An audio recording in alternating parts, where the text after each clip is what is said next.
Using the lasso tool, you go to the left, select the lasso in there. Let's put a few items in the section here. Let's replicate this several times just to give you an example. Let's put another item.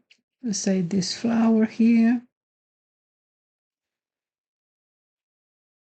Another over here.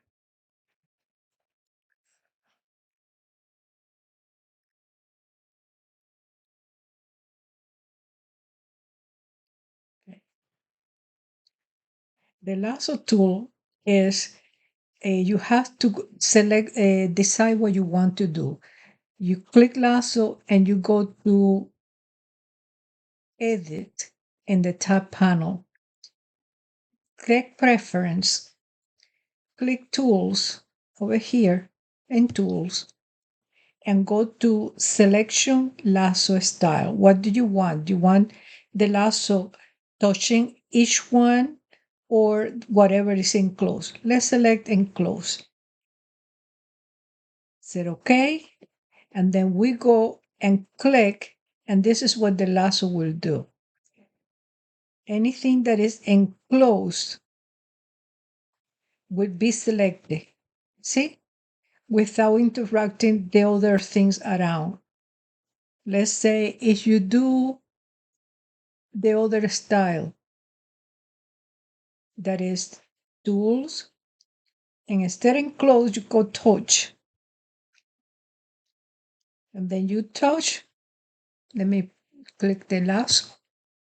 You close here, you touch, and that's selecting without any other part. That's what the lasso does. Instead of using when we do this, you want to select, takes longer because you have to press shift and select what you want to move it. But if you are using the lasso, let's say you want to use this, and this only. Let's second. We use this,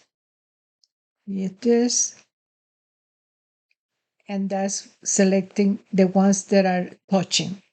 So you have to make a decision. What do you want? Do you want touching or enclosing? Depends on the project that you are doing. But that's what the lasso does. It's faster than using the cursor. And when you do the cursor, you select one by one, pressing the shift key down to select things that are without enclosing the rest. But the lasso will be faster. I hope that this will help in your search for the tools that you have to use.